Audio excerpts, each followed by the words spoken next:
Welcome back to the anime realm. Today, we're diving into an epic new series, Solo Leveling. If you enjoy the video, don't forget to like, subscribe, and hit that notification bell to stay updated. Let's get started.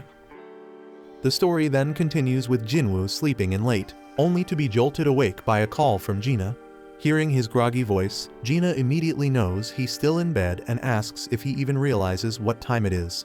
Glancing at the clock, Jin-Woo notices it's already 2 in the afternoon, so Gina quickly reminds him that her parent-teacher meeting is today. Later, Jin-Woo arrives at the meeting, looking surprisingly well-dressed. Gina is stunned by how dashing he appears, prompting Jin-Woo to wonder if something's wrong, but Gina reassures him it's not, that it's just unexpected. He then explains that he just had to dress appropriately since showing up in sportswear wouldn't be suitable. Gina muses about how much people can change, and as they walk through the school halls, Jin-Woo garners attention from the girls around, leaving them whispering in curiosity. Gina, noticing this, teases him about not having a girlfriend yet, offering to introduce him to someone, but he angrily dismisses the idea. Later, Jin-Woo meets with Gina's teacher, who is full of praise for her. The teacher describes Gina as an exemplary student and role model, noting her strong performance in mock exams. Confident that Gina can get into medical college, she advises Jin-Woo not to pressure her too much, and Jin-Woo agrees. But before the meeting concludes, the teacher asks Jin-Woo what he would do if Gina awakened and wanted to become a hunter. Jin-Woo's response is immediate and firm that he wouldn't allow it. The teacher expected such an answer and mentions she has a favor to ask. The story then transitions to Jin-Woo meeting Song-Yi, who is surprised to see him. Jin-Woo reveals he is Gina's brother, and Song-Yi quickly pieces together that the teacher must have sent him to convince her to quit being a hunter. She defiantly refuses, saying she won't quit or return to school. Jin-Woo points out that as an E-rank hunter, she won't have many opportunities to earn money. And while she may have made good money as part of his assault team, that was an exception. Song-Yi frustratedly tells him to leave if all he plans to do is lecture her. And she even throws his rank back at him, reminding him he's also E-rank. Jin-Woo then calmly states that he's not here to lecture or convince her to quit. Instead, he asks her to follow him. Elsewhere, Jin-Chul greets Dong-Soo upon his arrival in Japan, surprising Dong-Soo with the personal reception. Dong-Soo sarcastically notes that the chief of the Hunter Association himself has come to welcome him. But Jin-Chul wastes no time and directly asks how long Dong-Soo plans to stay. Dong-Soo reassures him not to worry, as he won't be around for long. Jin-Chul, however, is skeptical, noting that Dong-Soo has returned to the very country he betrayed, ostensibly just to meet 2 specific individuals.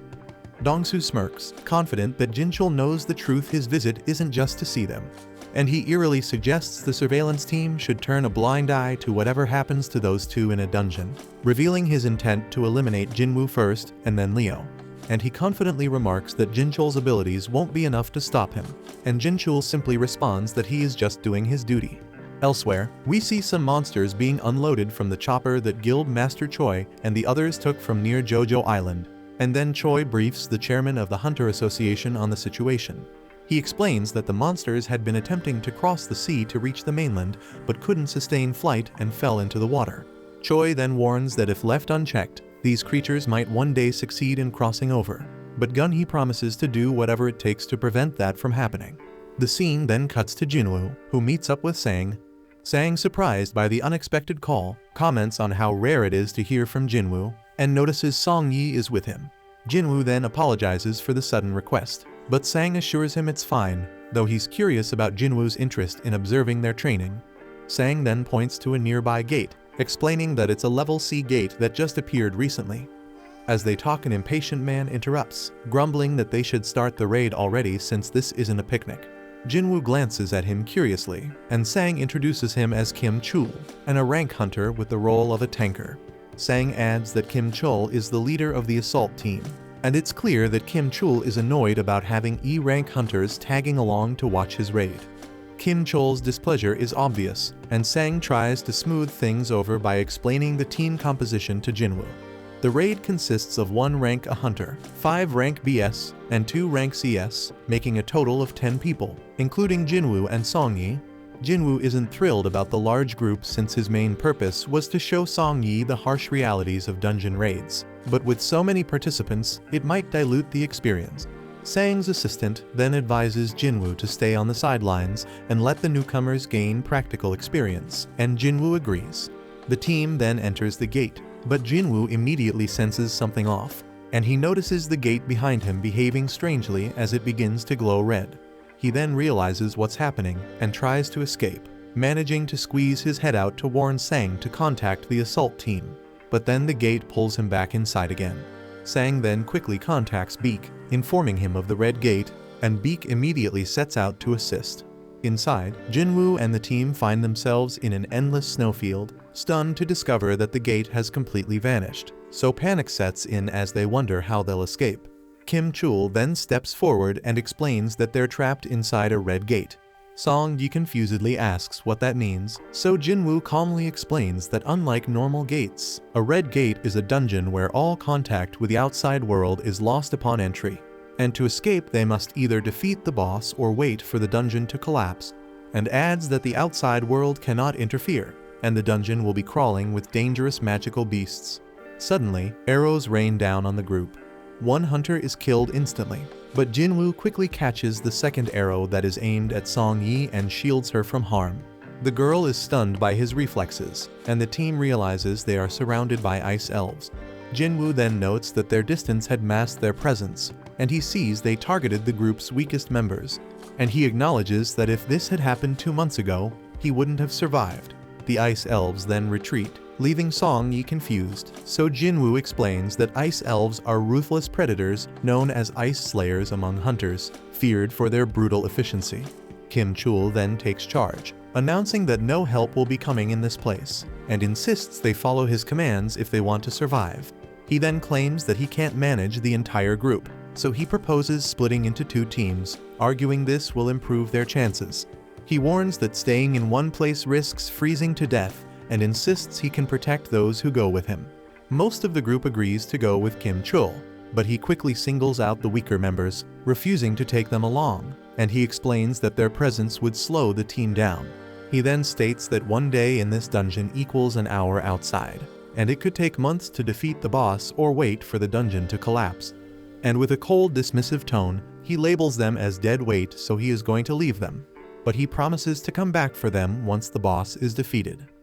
One girl in the group decides to stick with Jin-Woo, and Kim Chul thinks that's a stupid move, but she is sure that Kim Chul didn't notice the arrow earlier, and quietly whispers to Jin-Woo that she noticed his earlier reflexes, convinced he's much stronger than he seems, and she thinks that he is even a rank or even higher, but Jin-Woo doesn't confirm or deny it. Kim Chul then declares he'll take the main road, assuming it's the best route, so Jin-Woo offers to lead his team through the forest. After some time, Kim Chul's group notices claw marks on the trees, so he confidently declares that they've entered Ice Bear territory and smugly remarks that the E-rank team will likely be killed. Soon after, they sense ice bears nearby, and the group quickly finds themselves surrounded. One of the massive creatures charges, but Kim Chul blocks the attack with his shield and cleaves the bear in half with his axe. And without hesitation, he moves to engage the other 2 bears, maintaining his confidence. Meanwhile, Jin-Woo's group is stopped by the girl, who points out similar claw marks. She warns them that they're in Ice Bear territory and suggests they turn back to avoid an encounter. Jin-Woo disagrees, suggesting instead that they press deeper. He explains that since this is Ice Bear territory, they'll only need to worry about the bears, which are weaker than the elves that wait outside. The girl thinks it over and realizes Jin-Woo is right, no other magic beasts would enter this area because of the bear's dominance. As they move forward, the air grows colder, so Jin-Woo pulls coats from his inventory using subspace magic, handing them out to everyone. The group is amazed at his ability, putting on the warm coats with gratitude. But Song Yi, still puzzled, asks Jin-Woo who he really is. Jin-Woo avoids the question, reminding her that he brought her here, so it's his responsibility to protect her. But he requests that she and the others not ask further questions. Just then, a massive ice bear emerges from the shadows, so Jin-Woo steps forward and changes his title to Wolf Assassin as he prepares for the fight. Meanwhile, outside the gate, Bleak observes the ominous red glow and concludes that this gate is bad news, and he doubts that anyone but high-ranking hunters could survive. He then places his hopes on Kim Chul, believing his rank might give the assault team a chance. But Sang informs him that in addition to the official assault team, Others entered the gate, including Jin-Woo. Bleak then curiously asks Jin-Woo's rank, and Sang replies that Jin-Woo is officially E rank, though he suspects he may have reawakened, though Jin-Woo has never confirmed it. Bleak isn't optimistic about Jin-Woo's chances, but then Dong-Soo arrives with Jin-Chul. Bleak is visibly displeased to see Dong-Soo, questioning why he's here when he's supposed to be in America. Dong-Soo ignores the question and instead challenges Bleak, asking why an E-rank hunter was allowed into the gate when he isn't even part of their guild. Dong-Soo makes it clear he's referring to Jin-Woo, leaving Bleak wondering how Dong-Soo knows him. Dong-Soo scoffs at the red gate, lamenting that Jin-Woo will likely die inside before he gets the chance to meet him. Jin-Chul, observing Dong-Soo's frustration, muses that Jin-Woo is fortunate to be inside the gate, sparing him a confrontation with Dong-Soo. However, Jin-Chul doubts Jin-Woo's chances of making it out alive. Inside the gate, Jin-Woo finishes off the last of the ice bears, earning another level up. His team and the girl are left stunned and wondering who he is, but he remains tight-lipped. Later, the group gathers to eat roasted bear meat, and they are astonished that Jin-Woo managed to take down so many bears alone. The girl warns that they can't afford to relax just yet, as the lair of the monsters must be nearby. Song-Yi, on the other hand, is baffled by Jin-Woo's behavior, questioning why Jin-Woo has gone out for exercise after dinner even though he just fought such an intense battle. So she remarks on how strange he is, and the others agree. Elsewhere, we see Jin-Woo standing outside the lair of the ice bears, ready to test his shadow army. He summons them, watching as they charge forward. The shadows easily cut down the bears, but some of the creatures fight back fiercely, managing to rip apart parts of his army.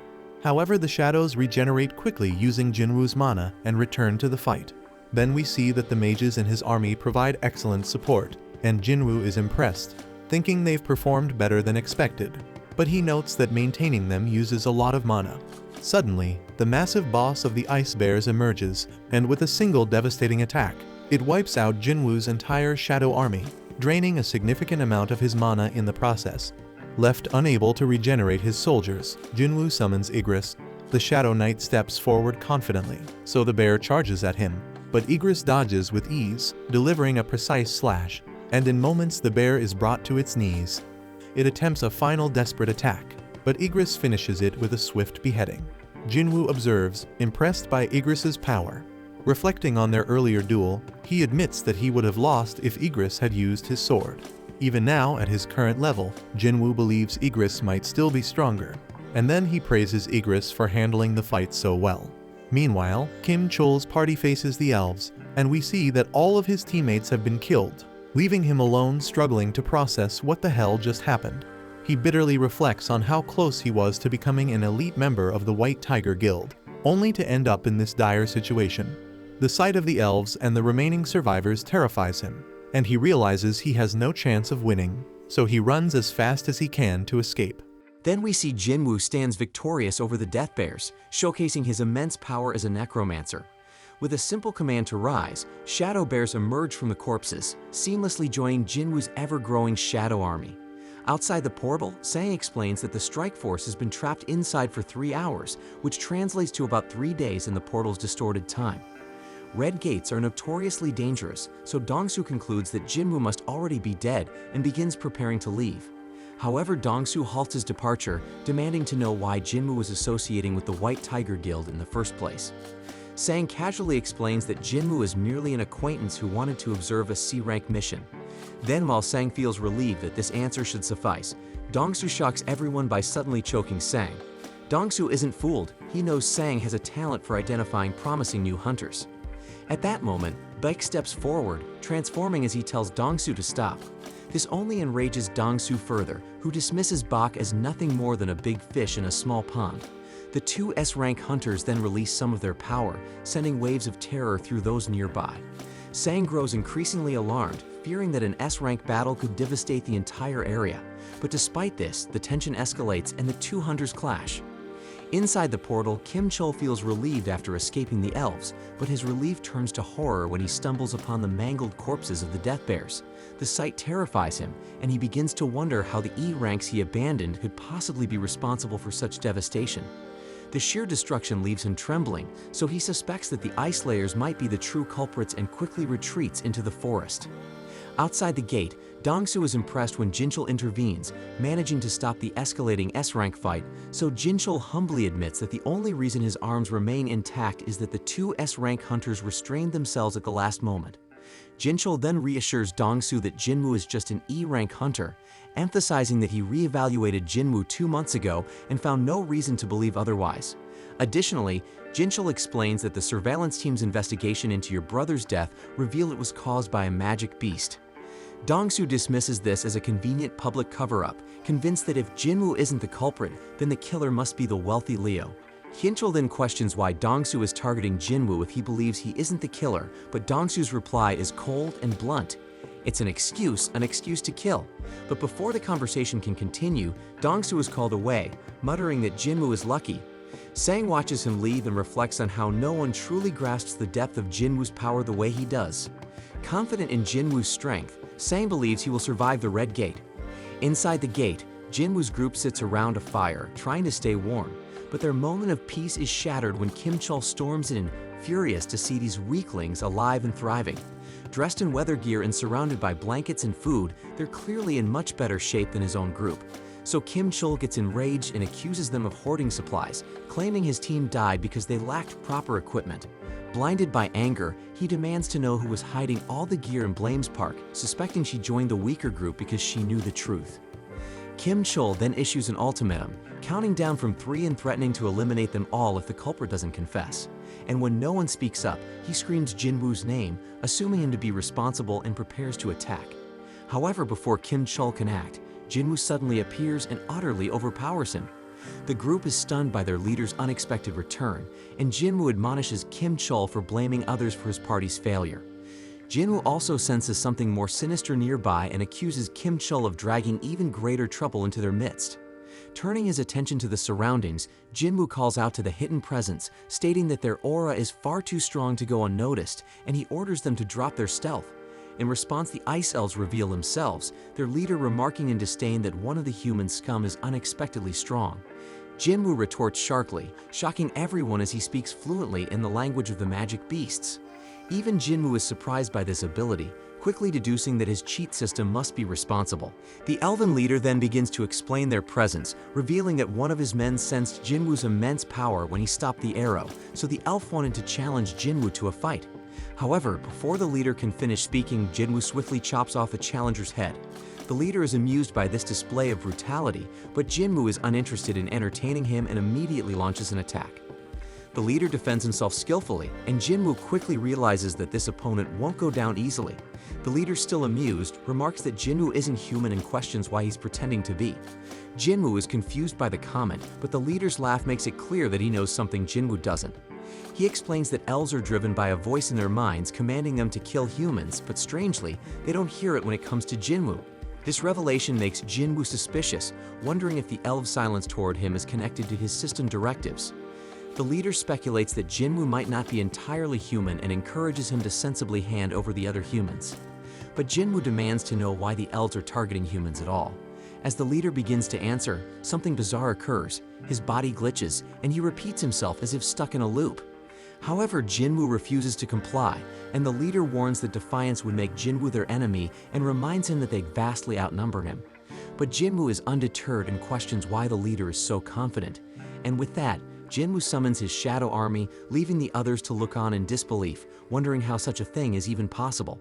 The elven leader then dismisses Jin-woo's forces as a waste of time, but Jin-woo ignores his words and presses for a fight. The leader obliges, and the two sides engage in a brutal battle. The humans with Jin-woo attempt to flee, but elven archers target them.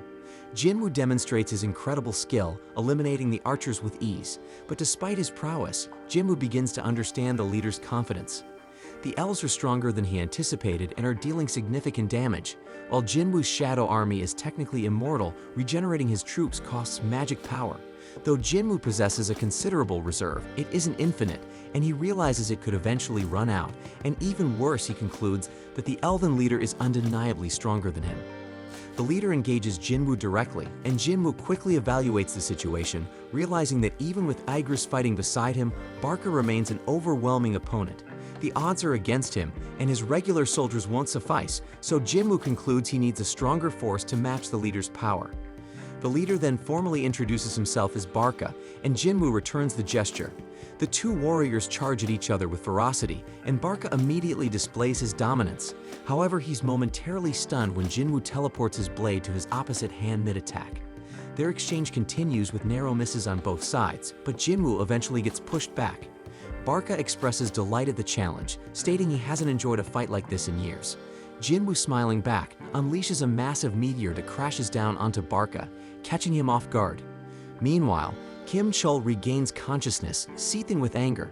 Seething with hatred, he curses Jin-Woo again and grips his sword tightly, determined to take him down. Then, as Barca battles Jin-Woo's magic soldiers, Kim Chul uses the chaos to make his move. However, Jin-Woo, having anticipated this, orders Igris to create a dense smokescreen. Using the cover, Igris swiftly ends Kim Chul's life. Realizing too late that Jin-Woo had planned this all along, Kim Chul succumbs to his last thoughts filled with regret. With Kim Chul's defeat, Jin-Woo commands him to rise, and a radiant light erupts from his body as he is reborn as a shadow soldier. Barca, still charging at Jin-Woo, mocks the notion that hiding will save him, but his confidence is shaken when a towering new shadow soldier emerges to confront him, forcing Barca to retreat momentarily. Jin-Woo then names his newest member Iron, and the resurrected Kim Chul lets out a deafening scream.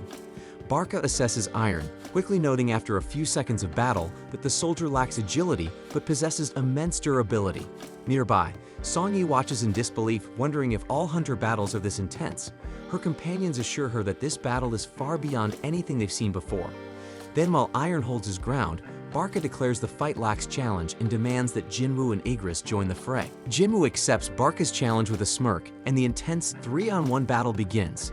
Barca's overwhelming strength is on full display as he fends off Jin-Woo, Igris, and Iron simultaneously. However, his frustration grows as Iron's persistent screams echo throughout the fight. So Barca decides Iron must be dealt with first, but Iron proves to be a formidable tank, enduring every blow. Barca's confidence grows as he dodges Igris' strikes, but he's caught off guard when Jin-Woo lands a stab. Jin-Woo is so impressed because Barca avoids a fatal wound even amidst the chaos. Barca then bristles at being underestimated, but Jin-Woo commends him for surviving this long. Then, as the fight rages on, Jin-Woo takes a moment to turn his attention to the rest of his clan. Barca, suddenly remembering his army, turns to see a horrifying sight. Jin-Woo's shadow army has wiped out his entire clan. But despite the grim sight, Barca remains confident, certain that taking out Jin-Woo will be enough to turn the tide. As Jin-Woo throws his dagger, Barca mocks him, calling him a fool for discarding his weapon. However, he underestimates Jin-Woo, who recalls the dagger with pinpoint accuracy. Barca barely blocks it, but his weapon is destroyed in the process. Jin-Woo then seizes the moment, ordering Iron to restrain Barca. Immobilized, Barca becomes the target of an immense fire attack unleashed by Jin-Woo's magic soldiers. But despite the devastating strike, Barca isn't finished. He cuts through Iron and vows to annihilate the humans, but Jin-Woo counters, silencing him once and for all. Jin-Woo declares the battle over, but Barca, defiant to the end, insists it's not finished until he says so. His defiance is short-lived as Iron regenerates and crushes him completely.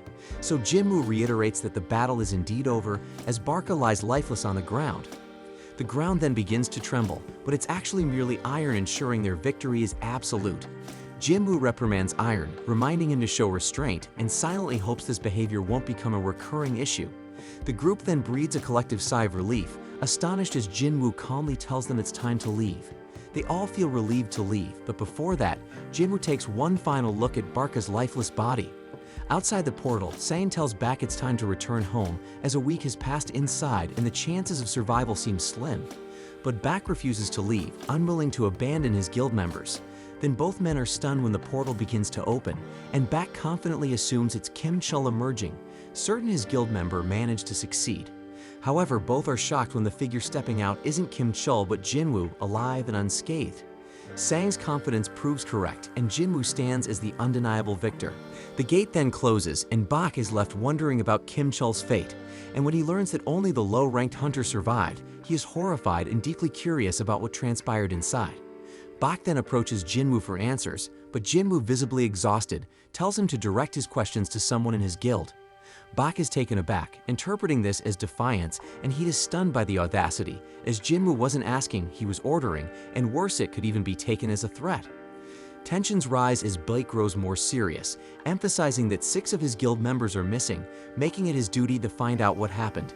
Jin-Woo, unfazed by the intimidation, calmly points out that he was the one who saved the 2 surviving members, which means Bak should be showing him gratitude instead. Bak takes a moment to cool down, realizing Jin-Woo is right, and apologizes for his earlier demeanor. Then, with the situation diffused, Jin-Woo takes Song-Yi home. After Jin-Woo departs, Bak turns to Park, asking about Jin-Woo and why he seems so angry. Park explains that Jin-Woo's mood only changed after defeating the boss. Sang suggests that it must be due to exhaustion, noting that Jin-Woo is usually a kind person. Then of course Bak gets intrigued and instructs Sang to do whatever it takes to recruit Jin-Woo into their guild. Later, Jin-Woo drops off Song-Yi at her home. She thanks him for everything and says she looks forward to seeing him again. Then as he leaves, Jin-Woo reflects on the ordeal. Surprisingly, less than a day has passed since they were trapped in the gate, so he feels disappointed, having only earned a single dagger for all his trouble, and he concludes that Barca must have been far too high level to yield better rewards. Looking back, Jin-Woo remembers trying to raise Barca as an immortal soldier. Despite being given 3 attempts, he failed to extract him. Jin-Woo takes solace in gaining iron from the situation, but can't ignore the fact that it marks the 3rd time he has had to take human lives. The next day, Jin-Woo meets Leo, but he's shocked by Leo's flashy and over-the-top attire. As they prepare for their mission, Jin-Woo tells Leo that they need to pick someone up first. That someone turns out to be Song-Yi, much to Leo's surprise. Seeing how informal Jin-Woo and Song-Yi are with each other, Leo grows suspicious. Then, when Jin-Woo casually asks Song-Yi if she managed to get any sleep, Leo misinterprets the interaction. Worried about Jin-Woo's intentions, Leo reminds him that Song-Yi is underage. Jin-Woo brushes it off, clearly unaware of Leo's misunderstanding, which only fuels Leo's concern. Sometime later, Leo watches in awe as Jin-Woo's soldiers brutally annihilate a group of powerful beasts. Leo can't figure out where on earth they came from, and Jin-Woo recalls that Leo hasn't seen them yet. So Jin-Woo reveals that they're a part of one of his baddest skills, but Leo has zero clue that this level of monstrous power is even possible. With the battle over, Jin-Woo orders his army to begin mining the area for crystals. Leo, feeling dejected by his inability to match their efficiency, pleads with Jin-Woo to at least let him collect the magic gems. Jin-Woo isn't self-loving though, and one of his soldiers offers to share the work. Elsewhere, we see a man standing amidst the wreckage of a destroyed ship, and a frightened soldier begs for his life, but the man calmly tells him to relax. But the problem is they don't speak the same language, so after switching to broken English, the man explains that he's human and that all he wants is to go home. Back with Jin-Woo, he celebrates with Leo after completing the 19 raids that were part of their agreement. And with the raids done, Leo's next step is to pass the written exam at the association to earn his guildmaster's license. And once he has the license, he'll finally be able to negotiate with his father. But as for Jin-Woo, he announces that he plans to travel for a while, so Leo thinks that Jin-Woo must be trying to get away from him, but Jin-Woo denies it, saying he's just drunk. Leo, however, is used to being pushed away, especially by his older brother, who's 10 years older and has always been cold toward him, so they never did anything brotherly together. But by contrast, Jin-Woo has helped Leo so much that Leo wistfully admits he wishes Jin-Woo were his brother instead. Moved by Leo's pain, Jin-Woo fills 2 cups and says that starting from today he will consider him his little brother. And that cool shit makes Leo is stunned but deeply touched. Meanwhile, the mysterious man from the shipwreck has been restrained, and investigators discuss his origins. He claims to be a foreign hunter who was trapped inside a gate 10 years ago and only recently found an exit that led to a gate in America. The investigators are skeptical, worrying that he might be a humanoid magic beast. To verify his identity, they've called in an S-rank hunter for questioning, and that Dan Hunter is Dong-Soo, and they're waiting on him to do the questioning because the only information they know is that the man's name is Il-Hwan-Sung. Later, Jin-Woo tells his sister Gina that he'll be traveling for a week. She notes how busy he's been lately and teasingly asks who he'll be going with. Irritated by the question, Jin-Woo curtly replies that he'll be going with a friend and leaves it at that. Soon after, he stands at the entrance to the demon castle, reflecting on how much he has grown since he barely survived his fight against Cerberus at level 20. But now with his level 3 times higher, Jin-Woo is confident this challenge will go differently. Jin-Woo then uses the key from his system to unlock the gate and enters the castle. Reviewing the quest objectives, he sees that his mission involves collecting demon souls. However, Jin-Woo is shocked to learn that the system requires him to collect 10,000 souls, an amount he can hardly believe exists in the dungeon. But despite the overwhelming task, Jin-Woo stays focused on his real objective, obtaining the ingredients for the elixir of life to save his mother. So no matter how many demons stand in his way, Jin-Woo resolves to complete this damn quest. Elsewhere, Leo speaks with his father Han about taking over the guild. Leo is well aware that his older brother is also vying for control, but disagrees with his brother's approach. He argues that bringing in an outsider to run the guild is too risky for the company's future. Han, however, shifts the focus to Jin-Woo, criticizing Leo for associating with him. Han recounts how Jin-Woo was present at 3 highly controversial incidents: the double dungeon, the raid where Hung's team was wiped out, and the surveillance team Hunter incident involving murdered convicts. But despite the danger, Jin-Woo miraculously survived all 3. Han also notes that Jin-Woo was instrumental in helping Leo clear 19 raids to earn his guildmaster license, and also played a significant role in the Redgate incident, leading survivors to safety. So Han accuses Leo of using underhanded tactics by relying on Jin-Woo to gain an advantage. While Leo admits his methods weren't ideal, he insists he knows what's best for the guild. But to Leo's surprise, Han suddenly agrees to let him pursue leadership, but with one condition. Han wants Jin-Woo recruited to their guild. Han reveals that the White Tigers Guild has been trying to scout Jin-Woo since the Redgate incident, recognizing his immense potential.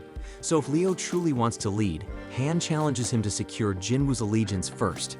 And Leo accepts the challenge and promises to make it happen. Back in the demon castle, Jin-Woo realizes that despite defeating countless demons, he is unable to extract their shadows to add to his army, and he can't figure out why.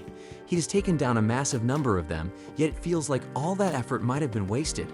Just then, he receives an entry permit for the next floor, and a glowing light marks the way forward. Jin-Woo marvels at the dungeon's immense size because it's essentially an entire city contained within a single building. However, all the walking is quickly becoming tiresome, but luckily Jin-Woo summons the bear leader to carry him. The beast charges forward, effortlessly cutting through a sea of demons that block their path. Impressed by its sheer power, Jin-Woo decides to name the bear tank. Elsewhere, a group of girls marvel at Cha-ha as they admire her. Cha-ha, however, recalls a conversation she had with Mr. Choi. He decided to keep the reports about the flying ants under wraps, but Cha-ha felt they should go public. Mr. Choi explained that releasing that information would only cause widespread panic, and instead, they should focus on strengthening their guild, as they're already the largest domestic guild, and more power is the key to expansion. Back in the dungeon, Jin-Woo has cleared even more demons. When he first received the key, he feared this might be an S-rank dungeon, but so far the demons he's faced are around high B rank. Their numbers are overwhelming, and they grow stronger with each floor, but by only killing the demons required to proceed, Jin-Woo has made steady progress. Based on his experience with other structures, Jin-Woo guesses that this castle likely has 100 floors, just like the Tower of Trials, so he wonders how strong he'll be by the time he reaches the top. Then as he reaches 4,000 souls collected, he reminds himself to track his supplies carefully. He also recalls his promise to Gina to return within a week, making this a race against time. Eventually, Jin-Woo collects 10,000 souls, completing the quest's main requirement. However, his journey isn't over yet. As he progresses, he encounters a group of powerful monsters, and the leader's name appears in red text, indicating extreme danger. The monster's name is Vulcan, the boss-class leader of the lower floors. Elsewhere, we see that Sang searches for Jin-Woo, only to learn from Gina that her brother is on a trip, but Sang isn't convinced. There are no records of him doing a raid or leaving the country, and the last trace the association has of him is right in the middle of the city, so the association can only speculate about where he's gone. Meanwhile, inside the dungeon, Jin-Woo declares that he'll take on the big boss while instructing his army to wipe out the remaining demons. His soldiers immediately spring into action, swiftly taking down the horde, and with more points allocated to his intellect ability, Jin-Woo can summon a larger army and maintain them more efficiently, and also the increase in magical power has made battling much smoother. Jin-Woo then turns his attention to the boss-class demon and wonders if the giant beast is ever going to get up. Assuming it's just going to sit there, he's caught off guard when it suddenly moves with blinding speed to attack him. Jin-Woo reacts just as fast, dodging the strike and countering with a damn powerful punch that sends the massive demon flying. Even Jin-Woo is surprised by his own strength because all he did is punch the damn monster, so he wonders if he accidentally leveled up his power. However, Vulcan isn't finished, and it lets out a thunderous roar, so it seems it's about to shift into another form, reminding Jin-Woo of his previous battle with Cerberus. The beast then charges at him with alarming speed, so Jin-Woo calls out to Iron, who sends him a shield just in time. Jin-Woo blocks the attack, but the giant launches a relentless barrage of punches. Jin-Woo is stunned by how something so enormous can move so quickly. As the attacks continue, he manages to find an opening and moves behind the beast, only to discover that it can anticipate his movements. Vulcan is an absolute monster, and the only vulnerable-looking spot that Jin-Woo can identify is his little head. Jin-Woo then begins running, formulating a strategy to limit the beast's mobility. Spotting the perfect building nearby, he sprints toward it. Vulcan, too focused on chasing Jin-Woo, crashes straight into the structure, and with the beast momentarily immobilized, Jin-Woo summons his weapon, and in one decisive strike he slices through Vulcan's neck. The Lord of the Lower Floors is defeated, and Jin-Woo receives an item called World Tree Fragment as his reward. Elsewhere, we see that Ilfwan is being interrogated by Dong-Su, who has heard rumors that Ilfwan might be a talking magic beast, but Ilfwan denies the claim, offering to undergo any tests, including DNA analysis to prove his humanity. But despite this, Dong-Su plays the role of a bad cop and shuts him down, ordering him not to speak unless asked a question. Dong-Su is irritated that his fun has been spoiled and takes a look at Ilfwan's paperwork. Ilfwan then asks if he can say something, but Dong-Su snaps at him and told to shut up. Ignoring the warning, Ilfwan presses on, asking how much humanity truly understands about gates and magic beasts. Dong-Su has no idea what the hell Ilfwan is talking about, so Ilfwan elaborates, explaining that the dungeons, gates, and beasts are merely the tip of the iceberg. He warns that a power capable of triggering an ultimate catastrophe has already awakened. Ilfwan then reveals that he can't say any more, but insists that his only goal is to avert this disaster. Dong-Su has had enough of what he considers nonsense and reminds Ilfwan that millions of hunters exist worldwide. He argues that if enough of them combine their strength, they can handle any threat. Ilfwan, however, reveals that sheer numbers won't matter against what's coming. He warns that those hunters will be devoured and turned into weapons against humanity itself. Dong-Su, increasingly frustrated, dismisses Ilfwan's claims and turns to the absurdity of his backstory, specifically how a magic beast supposedly managed to have a wife and 2 kids. With mock curiosity, Dong-Su asks what Ilfwan's son's name is, so Ilfwan replies that his son's name is Jin-Woo. Dong-Su's mood shifts to amusement as he smirks, informing Ilfwan that his son is dead. He refuses to answer any of Ilfwan's questions, adding that Ilfwan can ask his son all about it when they meet in the afterlife. Dong-Su flexes his power while making this threat, but Ilfwan's expression darkens, his eyes filling with murderous intent. Back in the dungeon, Jin-Woo's shadow army is ripping through yet another group of demons. Jin-Woo acknowledges the leader of the group and remarks that the battle has become entirely one-sided, and he wonders if the demon leader is surprised by how terrifying his shadow soldiers are. But then it becomes clear to Jin-Woo that even the undead can experience fear as the demon visibly trembles, and in a blink of an eye Jin-Woo slices the leader's head clean off. Then a notification pops up, revealing that Jin-Woo has just defeated Metis, the Guider of Souls, and has leveled up even further. Back outside, we see that a part of the city lies in ruins after a massive disaster. An investigator remarks on how battles between S-rank hunters can reshape entire landscapes, obliterating everything in their path. He notes, however, that they're lucky this fight was contained to just this area because it could have been far worse. The destruction was so sudden and overwhelming that it seemed to happen in an instant. Surveying the aftermath, he reflects on how Dong-Su was defeated so quickly that the damage barely had time to spread. Back in the dungeon, Jin-Woo has run out of food, signaling that this is as far as he can go for now. He's reached floor 75, and while there are likely only 25 floors left, it's still quite a journey. The gains, however, have been worth it. From the skeleton he defeated, Jin-Woo received a necklace, and from the beast on level 50, he obtained an earring. Both items are powerful on their own, but together they offer a set bonus, adding 5 points to all stats. Noticing one empty slot in the set, Jin-Woo deduces that there's one more boss-level beast to defeat. He also earns an item called the Sphere of Avaricious, and while it doesn't benefit Jin-Woo directly, it doubles the firepower of his magic soldiers when they wield it, making it a valuable asset. Finally, Jin-Woo's latest reward is the chance to open the cursed random loot box. He feared he might never get another opportunity, so he's relieved to find a second key inside. But unfortunately, the key comes with no instructions, leaving him clueless about when or where to use it. For now, these rewards take a backseat to Jin-Woo's main objective, gathering the ingredients for the Elixir of Life. He already has the World Tree Fragment from Vulcan and the Spring Water from Echo Forest after defeating Metis, but that's 2 out of the 3 ingredients needed to save his dying mother. So Jin-Woo vows that the next time he returns to this dungeon, he will finish what he started and complete his mission. Afterward, Jin-Woo exits the instant's dungeon and reflects on his progress, and he realizes that he now only needs the purified Demon King's blood. Knowing how crucial it is, he concludes that he must be fully prepared before attempting to obtain it. Checking his stats, Jin-Woo notices a significant increase in his level after his recent trip. However, he's still classified as an E-rank hunter, so while he can continue leveling up, his E-rank status prevents him from participating in high-level raid missions. So Jin-Woo decides it's time to drop the facade and reveal his true strength by having his rank reassessed. The next day, Jin-Woo heads to the assessment center for his rank reevaluation. Coincidentally, Kichul, Sang's ever-loyal sidekick, is also at the center, scouting for potential recruits. Kichul casually observes the hunters, guessing their ranks, when he spots Jin-Woo among them. Recognizing him instantly, Kichul quickly calls Beak, informing him that Jin-Woo has come to get reassessed. Upon hearing this, Beak drops everything and rushes to the assessment center. Meanwhile, Jin-Woo waits for his turn. He overhears a nearby conversation between two hunters. One of them reassures the other, who is visibly nervous, telling him that the test is simple. The anxious man explains his predicament, revealing that he needs to earn money as a hunter to support his wife and daughter,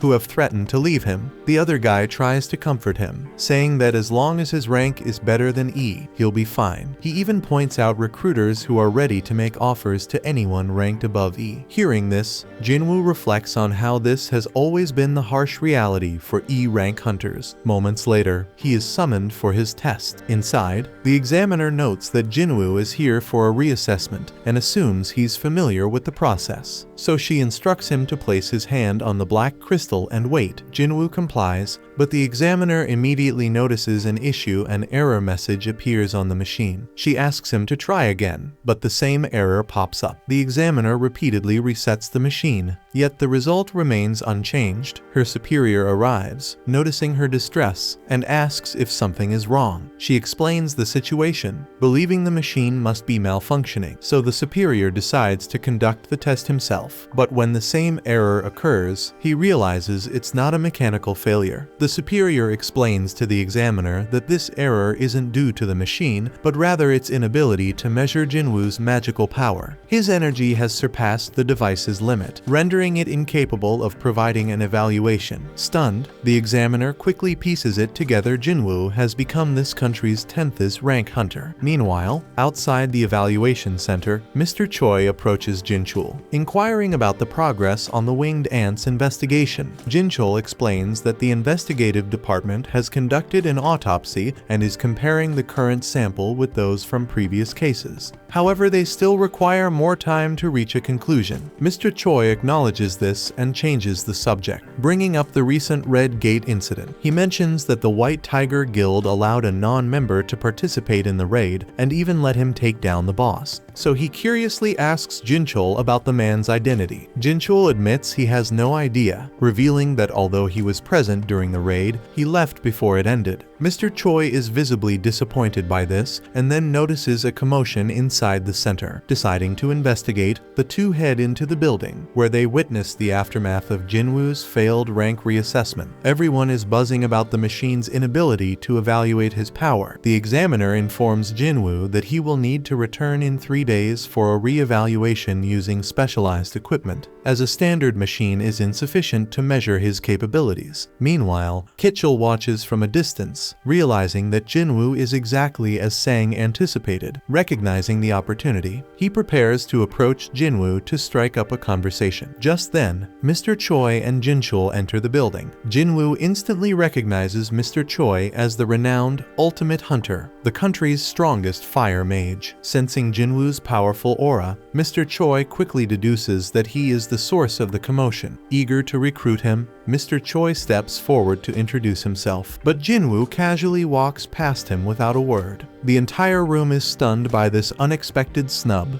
Mr. Choi, bewildered, asks Jin-chul if he forgot to introduce him properly, but Jin-chul reassures him that he did. Despite this, Jin-Woo still walked by without so much as a glance. Before anyone can say more, they realize that Jin-Woo has vanished, leading them to suspect he must possess assassin-like skills. Moments later, Bleak arrives at the center, panting from running there as fast as possible. Seeing him in such a hurry, Mr. Choi instantly pieces everything together. Jin-Woo must be the hunter who cleared the Red Gate. This revelation solidifies his belief that Jin-Woo is truly extraordinary. Choosing to leave things be for now, Mr. Choi exits the building. Meanwhile, Bleak stands in shock, realizing that Mr. Choi has already discovered Jin-Woo's involvement, and he laments that this was the last person he wanted finding out about the situation. At night, Jin-Woo sits silently beside his mother, gazing at her peaceful figure. Before leaving the room, he whispers to her to wait for him just a little longer. Outside, he encounters Jin-chul, who greets him with an unexpected confession.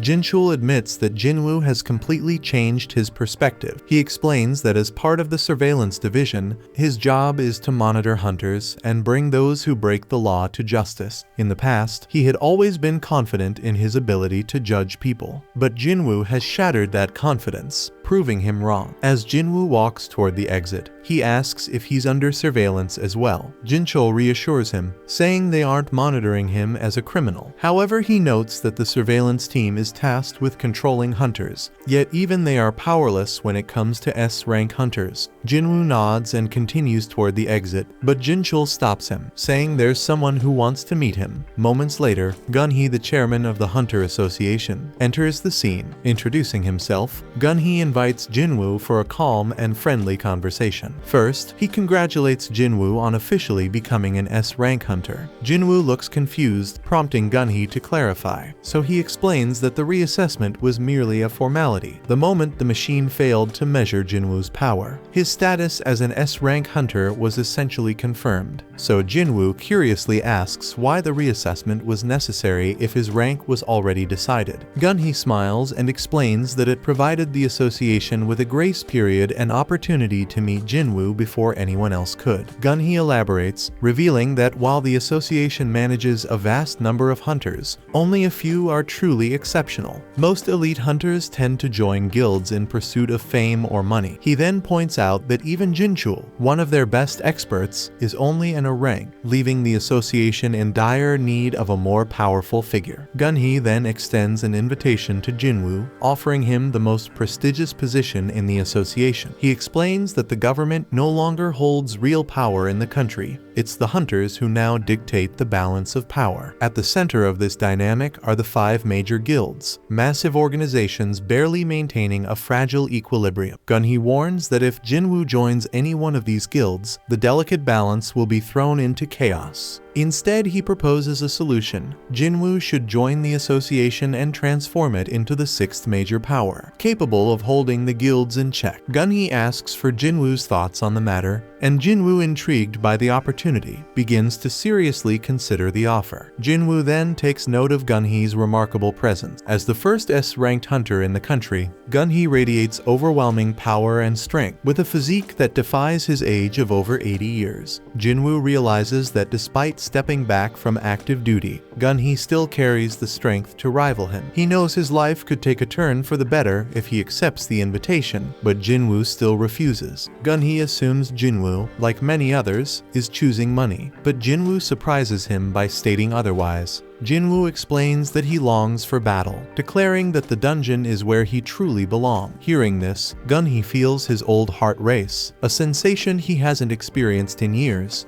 and he muses that if he were 10 years younger, he would have loved the chance to fight alongside someone like Jin-Woo. Realizing he can't sway Jin-Woo's decision, Gun-hee decides not to press further. Jin-Woo thanks him for the offer and takes his leave. As Jin-Woo walks away, Gun-hee laments that even S-ranked healers can't reverse aging, leaving him stuck with a body past its prime. He then instructs Jin-chul to cancel all his appointments for the rest of the day, wanting time to himself to reflect. Meanwhile, Jin-Woo contemplates his next step. He knows he must grow stronger as quickly as possible to save his mother. His sense of urgency drives him forward, leaving no room for idleness. Across the globe in America, Dong-soo awakens in a hospital bed, his body still battered from his recent encounter. The deputy director visits him, expressing the need to clarify one crucial detail. He asks Dong-soo if Il-F-won Sung is truly a magical beast, and without hesitation, Dong-soo affirms that the power Il-F-won displayed was anything but human, concluding that he must be a magic beast. Satisfied with the answer, the deputy director begins to leave, but Dong-soo stops him, asking what actions are being taken against Il-F-won. The deputy director explains that while the administration is tracking him, there's no guarantee of success. After all, Il-F-won defeated Dong-soo, one of their strongest. Left alone, Dong-soo recalls the haunting moment after his defeat when Il-F-won warned him to stay away from his family or face relentless retribution.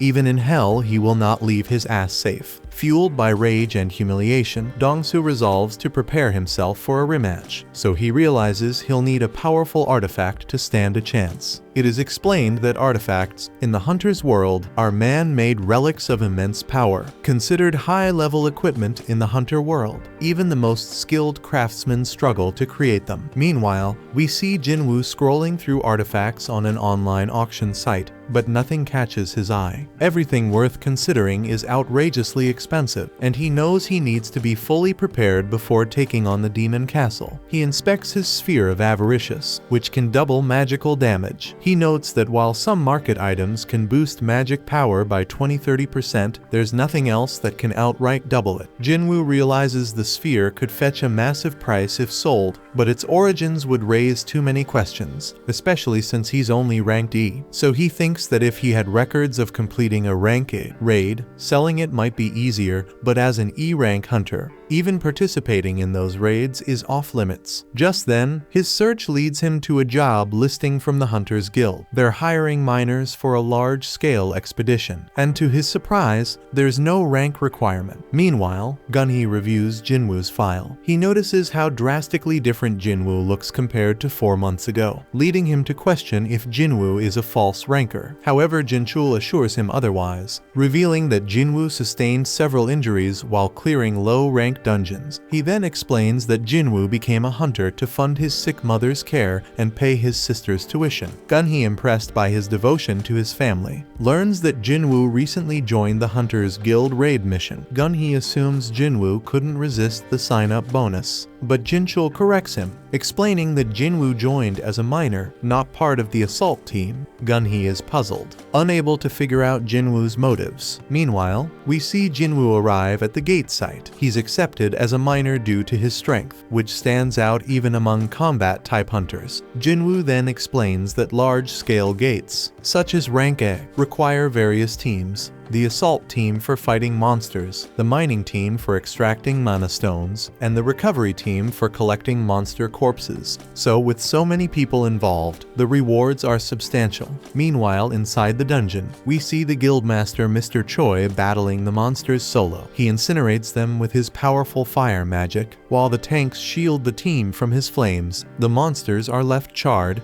and Mr. Choi presses forward, hunting down the rest with ease. A short while later, the assault team exits the dungeon, and Jin-Woo observes them, assuming they've cleared every monster except for the boss to keep the gate open. So he realizes how strong Mr. Choi must be to lead the team through a rank A gate without issues. The miners then gossip about the Hunters Guild's second-in-command as she emerges from the gate, revealing herself to be Chahi. Jin-Woo then senses her powerful aura, and for a brief moment, she picks up on his. Though the sensation quickly fades, she wonders if it was her imagination. Jin-Woo, impressed by her perception, decides to focus on his work. The miners then enter the gate and begin extracting mana stones, and while the others are focused on mining, Jin-Woo's interest lies in the rank A boss. He wishes he could see it at least once. Overhearing miners whispering about his E rank, he shrugs off their comments, thinking that this kind of talk is universal. As he gets to work, his impressive strength draws attention, leaving the others questioning if he's truly E rank. After some time, the leader calls for a lunch break, so everyone else exits the dungeon, but Jin-Woo stays behind, determined to finish his work before resting. The leader invites him to join them, but he declines, focused on clearing his mining area. As the others leave, Jin-Woo's expression sharpens with determination, because he sees this as his chance to sneak a look at the boss. Sprinting toward the boss room, he wonders if it's stronger than anything he's ever faced. Though he knows fighting it would be a massive loss for the Hunters Guild, he can't suppress his excitement. Summoning his dagger, he moves closer, ready to enter. But just before stepping in, he's stopped by Cha-hee. Her piercing voice cuts through the silence as she asks, "What the hell are you doing here?"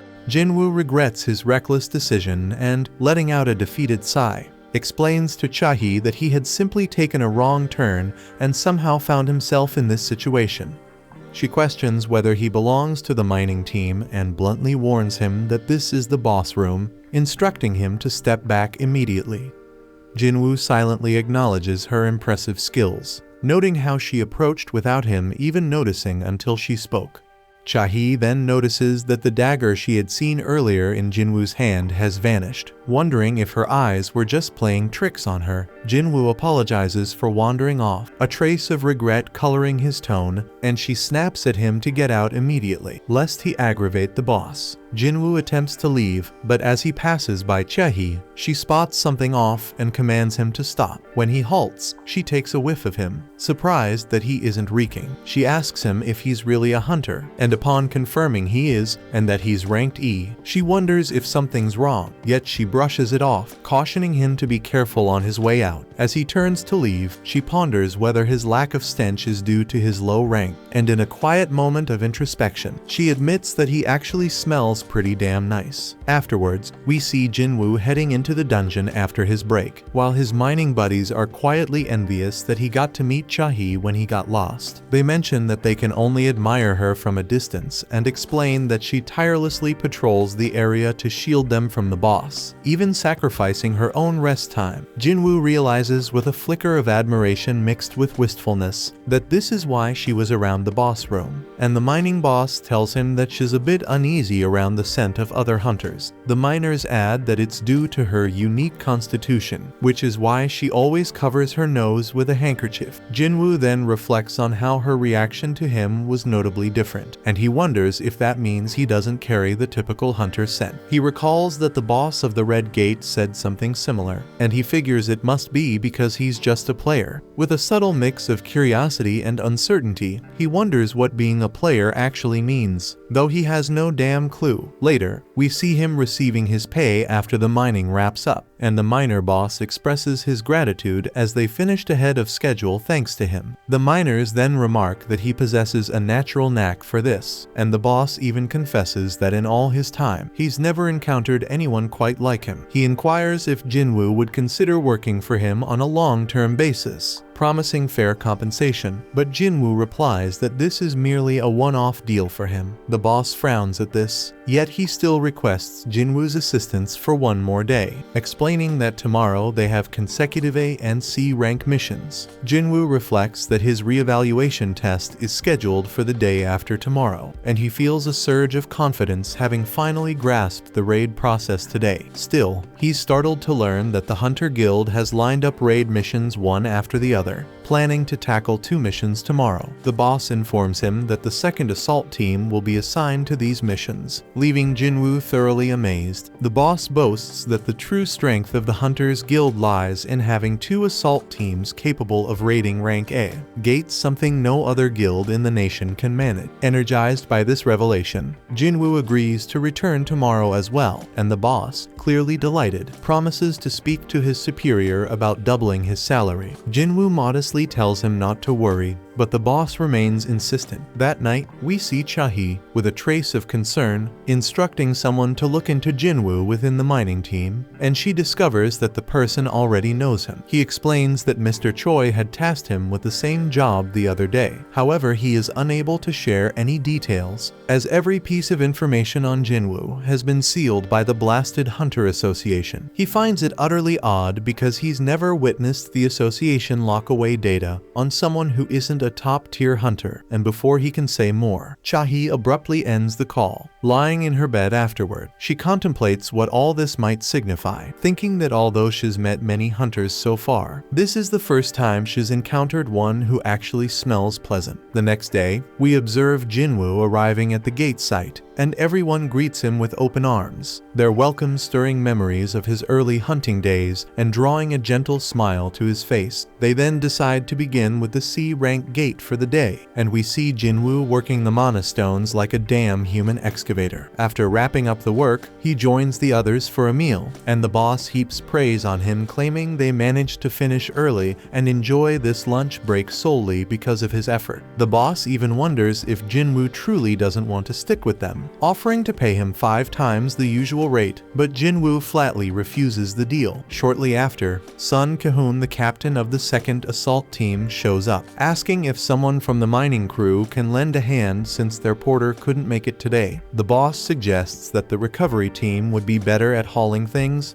but Ki-hoon fires back that they already mentioned being short-staffed. Clearly annoyed, the boss isn't thrilled with the suggestion, and Ki-hoon ups the ante by offering a risk allowance if they accompany his team into the dungeon. Yet the boss shoots him down, insisting that low-rank hunters like them aren't fit to serve as porters in rank. A dungeon, certainly no amount of cash would change that. Still, Ki-hoon makes one final pitch to see if anyone's interested, and Jin-Woo boldly raises his hand. The boss tries to talk him out of it, but Jin-Woo retorts not to worry, confident in his own guts. But despite their protests warning Ki-hoon that Jin-Woo is new and clueless about what he's getting into, Ki-hoon simply asks for his rank. When he learns that Jin-Woo is only rank A, he figures there's no harm in taking him along. They then head toward the gate, and Jin-Woo can't help but notice that this gate is larger than the one from yesterday. Ki-hoon comments that while it might be bigger, its magical energy isn't as potent as the previous gates, reassuring him that it's not dangerous after all. The 2nd team wouldn't be there otherwise. Jin-Woo soon spots that the team comprises 6 rank A hunters and 3 rank B hunters, a lineup that still qualifies as an assault team even without an S-rank member. As they step into the gate, Jin-Woo muses that the magic here is likely weaker than before, yet he can't shake an ominous vibe reminiscent of the Red Gate. The team's healer tells him not to get worked up, assuring him that all the hunters here are incredibly capable and nothing will go wrong as long as he sticks with them. Meanwhile, Ki-hoon is convinced that once this raid mission is over, he'll be officially promoted to captain of the team. He believes he can handle it, even if he's not as formidable as their current captain or vice captain. Just then, they sense the presence of monsters ahead and immediately spring into action without waiting for further orders. They are then attacked by some dungeon jackals, but these critters are too weak and the team wipes them out in a matter of seconds. They are all surprised to see dungeon jackals here, and Jin-Woo wonders if they're a rare sight. So the healer explains that they are merely C-rank monsters, and it's strange to encounter them in a dungeon since weak monsters like these are usually devoured by stronger ones. Jin-Woo then notices collars around their necks, revealing that these jackals were being raised as hunting dogs by someone. Just then, more monsters approach, and they realize it's an army of high orcs. One of them attacks by throwing a spear, and Ki-hoon barely manages to block the strike. They charge at him, and the tank uses his taunt skill, but it proves ineffective as the monsters target those in the back. Although one of the hunters manages to repel them, the orcs take no damage due to their high magic resistance. The party's mage then binds one of the monsters, yet she can't hold it back because it's too strong, so the fire mage summons 2 fire soldiers to assist her. While the fire soldiers engage the orcs, the rest of the team fights fiercely. The orcs then manage to injure the team's martial artist, prompting them to ask the healer for help. Though she's already busy healing the tank, Ki-hoon thinks they are seriously outnumbered and fears this might be their end when the orcs even cut off one of the hunter's arms. Ki-hoon silently hopes that no one will die here, and the healer steps in to regenerate the lost arm entirely, while the bespectacled mage holds the orcs back. Then an orc suddenly appears behind the healer, and she seems to accept her impending doom until Jin-Woo intervenes. Using his ruler's hand, he kills the orc by ripping out its spine. The healer is left wondering what just happened, while Jin-Woo employs his stealth skill to aid the other hunters, attacking the orcs to weaken them without being noticed. The hunters are taken aback as the orcs start to falter all of a sudden, but they seize the opportunity, launching a full-scale offensive and slaying the orcs one after the other. Jin-Woo thinks that he doesn't really want to stand out as an outsider outsider here, yet he refuses to let anyone die on his watch. Quietly, he continues to weaken the monsters from the shadows, and the other hunters manage to take care of the rest, eventually wiping out all damn the orcs. Cahoon then checks in with everyone, relieved to hear that they're all okay. The healer mentions that something odd occurred during the fight, and Cahoon adds that he too felt the monsters weaken dramatically all of a sudden. He questions the mages if they were behind it, but they reply that they weren't and that such a feat shouldn't be possible without an assassin-type hunter. They decide not to dwell on it, reasoning that luck was on their side since they won in the end. Meanwhile, the bespectacled mage thinks that their porter seriously underestimated the team. He should have known that his stealth skill would be detected with a magic caster in the mix, choosing to keep quiet about it. She figures he must have his reasons, and she owes him at least that much for helping them survive. The hunters then turn to their captain, asking whether they should press on or fall back. They point out that tackling a dungeon like this would at least require 2 more healers and 3 more mages, with a strong suggestion to retreat. The leader takes a moment to ponder the situation. Jin-Woo, understanding the reluctance to charge ahead in a dangerous dungeon, silently hopes that the captain will make the right call. In the end, the leader decides to withdraw,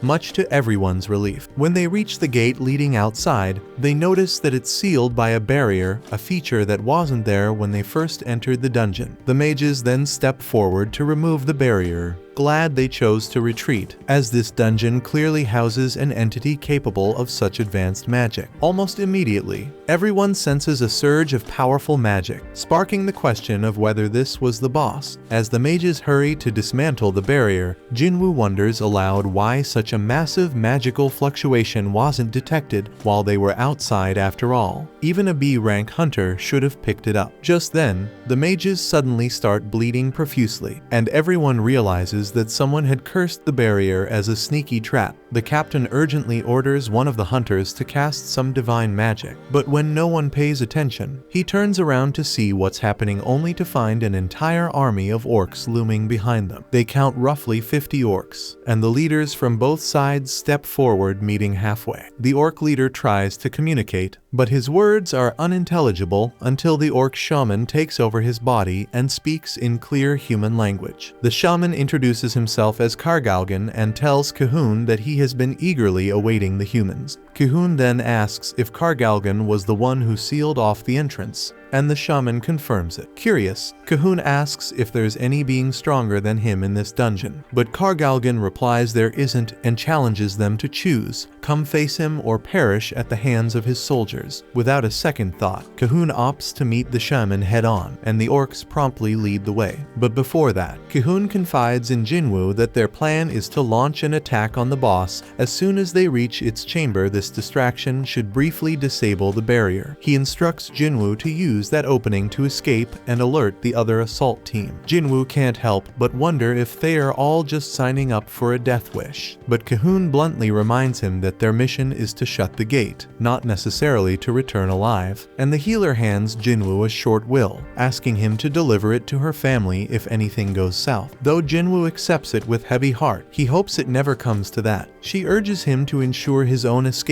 while they complete the mission. Jin-Woo reflects that this dire situation feels reminiscent of the double dungeon, but these people are completely different from what he's faced before. At the same time, outside the gate, Cha-hee is frantically searching for Jin-Woo, wondering if he might have bailed on the team. When the mining boss notices her distress, she inquires about Jin-Woo and learns that he has entered the gate as a porter. Back inside, Jin-Woo and the rest of the group finally arrive at a throne room, where they are greeted by Kargalgan and a massive, terrifying horde of orcs. The scene then shifts to outside the gate, and we see Cha-hee standing deep in thought, perplexed as to why the hell Jin-Woo had chosen to enter as a porter, especially considering he only had one life to spare. She vividly recalled seeing him just yesterday, poised before a boss room with a weapon in hand, a memory that now cast a suspicious shadow over him. Determined to uncover the truth, she informed the leader of the miners that she was going to venture inside for an investigation and asked if they had any real weapons available. The miner leader could only produce a pickaxe, which he handed over to her without much question. But when Cha-hee inquired if there was anything more suitable, He sheepishly admitted that his arsenal consisted solely of mining tools, with nothing that could be classified as a proper weapon. Although Cha-hee initially considered proceeding without any armament, the leader pressed her, questioning whether she could truly manage without a damn weapon. So she shyly accepted the pickaxe and prepared to head inside. At the same time, the hunters inside the gate are stunned by the sheer number of high-level orcs, convinced that if so many of them emerge, they could easily raise entire cities. They notice that the 4 generals of the orc army are even mightier than the rest of the horde, and the boss orders the orcs to be silent. The orcs immediately cease their thumping, and Ki-hoon deduces that their mission must be to close the gate, which means they have to defeat the dungeon boss. Then, in a dramatic turn, the boss removes his mask, and they are all taken aback by his overwhelming magical aura. They're practically crapping their pants at how insignificant they feel compared to him, and Ki-hoon boldly asks why he has gathered them here. The boss coldly informs them that they are nothing more than entertainment for him, promising to kill them off one by one as the perfect spectacle to amuse his soldiers. Ki-hoon and his comrades are hit with despair upon hearing this. Unable to believe that their resolve is treated as mere amusement, he laments that they're nothing but disposable toys to be discarded. Meanwhile, noticing Jin-Woo among them, the boss spots that something strange has snuck in with the humans. Unbothered, Ki-hoon charges at the boss to attack, ordering the rest to join in, but finds that everyone is frozen with fear. Undeterred, he assaults the boss on his own, only for the boss to counter with a magical shield. The boss then unleashes his gravitational magic, slamming Ki-hoon onto the floor and even forcefully against the ceiling like a ragdoll, repeating the vicious maneuver several times. His teammates watch in horror as Ki-hoon is battered, but before it's too late, Jin-Woo intervenes to save him and gently lays him on the ground. Although Jin-Woo thinks he shouldn't meddle because this is a mission for the Hunters Guild, he cannot sit back while the entire assault team is in peril. One of the orcs then lunges at him, but he swiftly halts its advance and obliterates it with his signature ruler's hand. He then turns to Ki-hoon and coolly asks if he could take charge of handling all the magical beasts in the area, to which Ki-hoon with no other option happily agrees. The boss, watching all this shit, deeming his enemies display nothing more than arrogant outbursts of raw magic, while Jin-Woo admits that it was the first time he had encountered such overwhelming power, even if their roles naturally pit them against one another. And with grim determination, he summoned his shadow army, vowing to end the boss's reign once and for all. Meanwhile, outside the dungeon, where the surveillance team headed by Jinchul has gathered at the gate, the miners murmur in confusion about the team's presence, and Jinchul himself wonders aloud why Jin-Woo has been working as a miner here for the past 2 days. When the miner leader questions the situation, Jinchul presses for Jin-Woo's whereabouts. At that moment, a disgruntled miner who had long complained about Jin-Woo's inexplicable actions stepped forward and declared that he had sensed something off about the man from the start. Ignoring the miner's shit grumbling, Jinchul asked the leader to pinpoint Jin-Woo's location and soon learned that he had slipped inside the gate in the guise of a porter. Puzzled, Jinchul reflects on how Jin-Woo first appeared as a miner and then shifted roles, remarking that now that Jin-Woo has achieved S-rank status, every move he makes is under close surveillance. So Jinchul laments that he wishes Jin-Woo would at least be more conscious of his actions. The miner leader, still bewildered, asks what is truly going on, and Jinchul tells him to wait until tomorrow's news for clarity. As he moves closer to the gate, the miner leader reveals that Cha-hee had posed a similar question and went inside the gate not long ago. But before Jinchul could probe further, he suddenly detected an unusual aura emanating from the dungeon gate, so he immediately ordered his team to perform another magical power test on the dungeon. And at the same time inside the gate, Cha-hee is astonished by the sheer number of high-ranking orcs that have been slain. Unable to comprehend how Ki-hoon's party managed to decimate so many foes, she resolves to hurry toward the boss room, especially after detecting that terrifying surge of magical energy. The scene then shifts to the boss deriding Jin-Woo for confronting his forces with such a pitiful number, prompting Jin-Woo to amplify the strength of his shadow army using his newly learned skill Monarch's Domain. He explains that this is the latest ability he acquired, and it makes his shadow soldiers have grown significantly more potent, and he gained it after the battle at the demon's castle. Meanwhile, the other hunters are utterly confused by the turn of events as the High Orcs launch an attack on Jin-Woo's troops. Yet his generals prove so formidable that they slice through the orcs as if performing routine pest control. Jin-Woo is busy helping to whittle down the enemy ranks, and the hunters note that his movements mirror those of Chahi. They remain baffled as to why someone with his power would initially come in as a mere porter. As the battle rages on, Jin-Woo becomes acutely aware that the strength of his infantry is only on par with that of a B-rank hunter. His soldiers are falling at an alarming rate, 4 to 5 casualties for every orc slain. Realizing that unless he cuts down the orc horde swiftly, his own mana reserves will be drained, Jin-Woo braces for more. But at that moment, the boss unleashes a searing fire spell aimed directly at his shadow soldiers, jeering that Jin-Woo should not get too full of himself. Undeterred,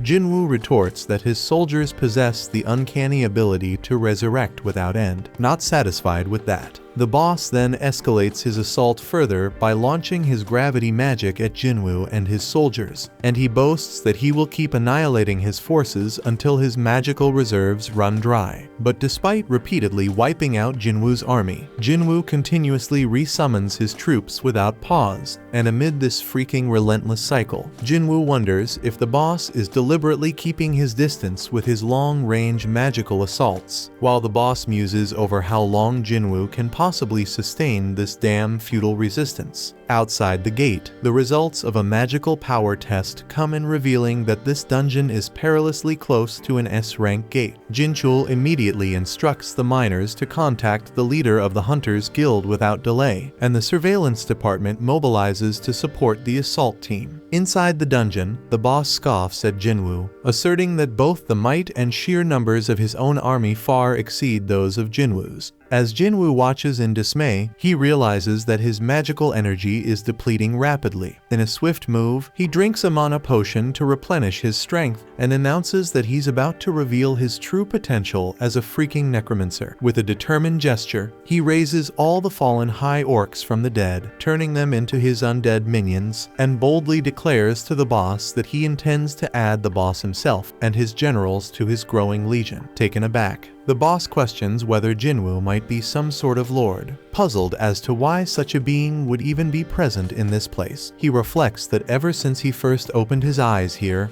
the only command resonating in his mind has been to kill any damn humans. Dismissing any deeper reasons, he decides to follow that directive without question, and thus he sends his generals into battle. The scene then shifts to the Hunters Guild, where Mr. Choi is astonished to discover that the gate's power is nearly at S-rank level. He reasons that the evaluation must be accurate, otherwise Cahoon and his team would have already emerged from the dungeon. Realizing that a dungeon break at this level could trigger an incident reminiscent of the Jeju Island disaster, he is relieved that there is still time to avert catastrophe. Mr. Choi then instructs his assistant to mobilize every hunter in the guild, prompting a message to be sent to all a rank and above hunters. He even mentions that they might have to call on the White Tiger Guild and the Fiend Guild for additional support. Although the assistant is surprised by this suggestion, Mr. Choi insists that for now, all they can do is to prevent things from spiraling further out of control. Back to the boss room, the battle intensifies as Jin-Woo's general duels the orc commander while his own forces overwhelm the enemy. But to his dismay, the boss watches his own generals struggle and fall, prompting additional hunters to rush to Jin-Woo's aid. However, the boss refuses to let them interfere and quickly injures several of them with his curse's magic. Rising from his damn high and mighty stance, the boss sneers that he will make Jin-Woo regret ever challenging him. He casts a barrage of curses meant to inflict blindness, lethargy, and slumber on Jin-Woo. But thanks to his exceptional health and longevity skills, the curses have no effect. Jin-Woo then coolly explains that he's immune to such toxins and promptly summons his mages. In response, the boss erects a formidable magical shield to block the assault, but the mages counter by launching a fireball enhanced by the Sphere of Avaricious. The blazing releasing orb tears through the boss's barrier, striking him hard and fueling his anger. Just then, Chahi bursts onto the scene, her eyes wide with shock as she surveys the chaotic melee. She notes that several hunters are down, and Cahoon, for instance, is injured but being hastily healed by the medic. When she asks what hell is going on, the fighters can only offer confused glances. The boss then ramps up his assault, channeling strengthening magic and other spells to transform himself into a giant, intent on crushing Jin-Woo underfoot. Jin-Woo, however, nimbly dodges the massive blows, remarking disdainfully that he's never cared for giants, likely due to a previous debacle in the double dungeon. In retaliation, the boss unleashes a torrent of fire spells around him, indiscriminately wiping out friend and foe alike. Enraged, the boss taunts Jin-Woo, questioning whether he still believes he can stand up against such might. In a bold move, Jin-Woo lunges forward and stabs the boss in the eye, declaring that by turning into a giant, the boss has only made himself a bigger, more vulnerable target, and he adds coolly that a lone mage without any guards stands no chance against an assassin-type hunter. The boss fires back with more searing fire spells, but Jin-Woo deftly evades every blast and counterattacks with his dagger, only to find that his blade barely makes a dent. Realizing brute force alone won't cut it, Jin-Woo summons his ruler's hand, using it to snatch up a set of chains. With a swift, decisive motion, he binds the boss and hurls him around the room, leaving the monstrous adversary reeling at his feet. Just then, Jin-Chul arrives at the scene,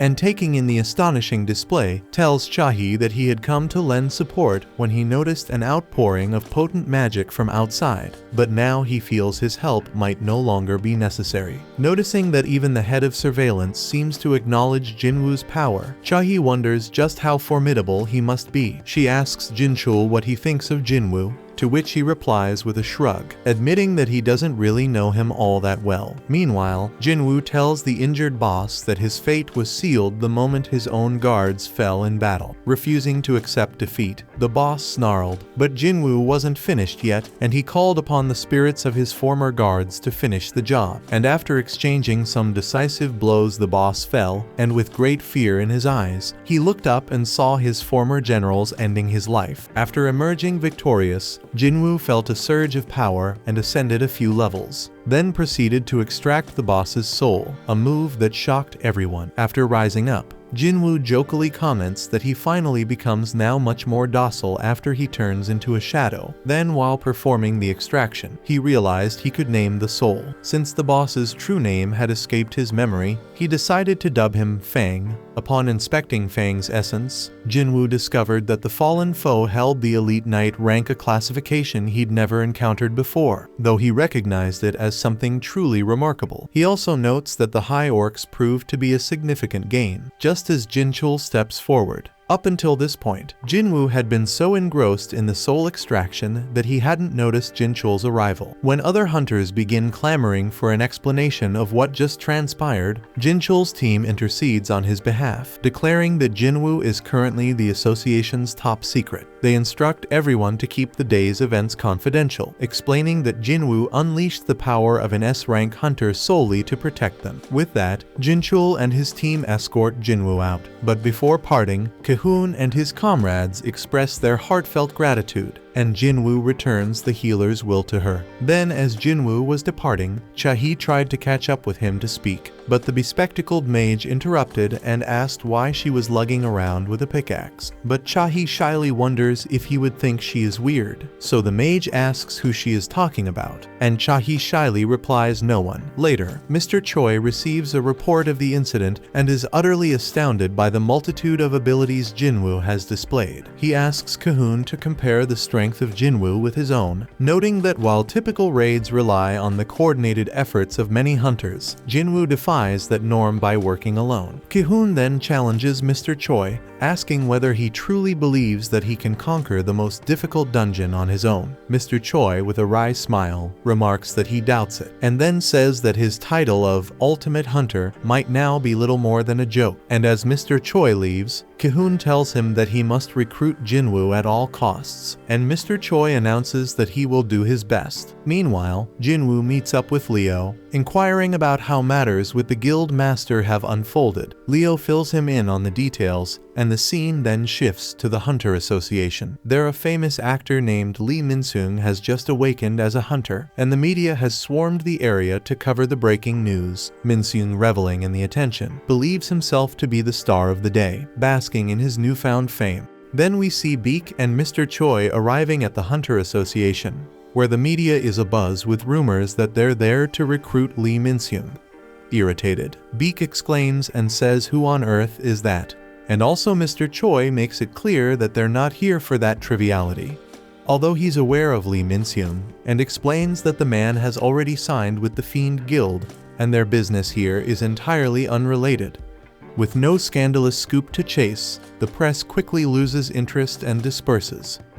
Beak then recalls hearing that Mr. Choi had been troubled by the recent A-rank dungeon, which nearly reached S-rank status. Mr. Choi dismisses it as nothing compared to what the White Tiger Guild suffered at the Red Gate, where real casualties occurred. Beak mentions he even heard that Mr. Choi was almost about to beg him for help, but Mr. Choi insists that things turned out differently thanks to Jin-Woo so much, so that he now plans to give Jin-Woo a grand welcome into his guild. Beak agrees that Jin-Woo saved them too, and the two start bickering over who will be the one to recruit him. Just then, the guildmaster of the Fiend Guild steps in and asks if they're squabbling over Lee Min-seung. They quickly shoot back that they couldn't give a damn about that damn guy, and at that moment, Jin-Woo arrives at the association, utterly baffled by all the commotion. Meanwhile, over at Jinna School, the girls are glued to the news about Lee Min-seung from the Hunter Association. They chat about how Min-seung, an actor with a seriously tainted reputation, is involved in a slew of scandals, with rumors that he sleeps around with every actress he works with. Back at the association, Min-seung himself addresses the media. With surprising determination, he announces that he's decided to become a hunter. He declares that he'll be joining the Fiend Guild under the leadership of its master, Lim Tae-jayu, prompting the media to ask if that means he's retiring from show business. Everyone is shocked that he made such a drastic decision without even knowing his official assessment result. But with a confident smirk, Min-seung asserts that he already knows he's a rank a hunter and that his contract with the Fiend Guild will last for 2 years, after which he'll return to the industry. And by then his scandals will be nothing more than distant memories. He pretends that he's ready to risk his life fighting magic beasts, no matter what his rank might be. Just then, as Jin-Woo tries to sneak into the association, Min-seung's guards block him, telling him he can't enter until the conference is over. Just then, Gun-hee bursts in and announces that Jin-Woo is already his guest, recalling that he had specifically requested they not hold a press conference at this hour. Min-seung bristles at this intrusion, but Gun-hee doesn't give a damn and promptly takes Jin-Woo inside. The media, now even more curious, starts wondering who this mysterious Jin-Woo is. Meanwhile, Min-seung tries to force his way into the association for an appraisal, but Jin-chul intercepts him, warning that he can't get in right now because others are being reassessed. Min-seung seethingly asks Jin-chul if he even knows who he is, threatening that a single word from him could cost him his job, yet Jin-chul, clearly clueless about his shit identity, orders him to stay outside or else. We then see Gun-hee escorting Jin-Woo to the reassessment venue, where Jin-Woo notices that Mr. Choi and Beak are present to review his results. Entering the assessment room, before they begin re-evaluating his power, the assessors ask him what abilities he uses. Jin-Woo casually demonstrates by summoning one soldier, though Gun-hee knows full well that's just the tip of the iceberg, as Jin-chul has filled him in on his true capabilities. Deciding it's time to show his real strength, Jin-Woo summons his entire army, declaring that he can bring forth about 100 more soldiers on command. Gun-hee is visibly stunned by this display, and both Mr. Choi and Beak can practically feel the sheer intensity of his magic, so powerful that it makes them wonder if his abilities even surpass their own. Before long, the appraisal process concludes, and Jin-Woo is issued an S-rank hunter license.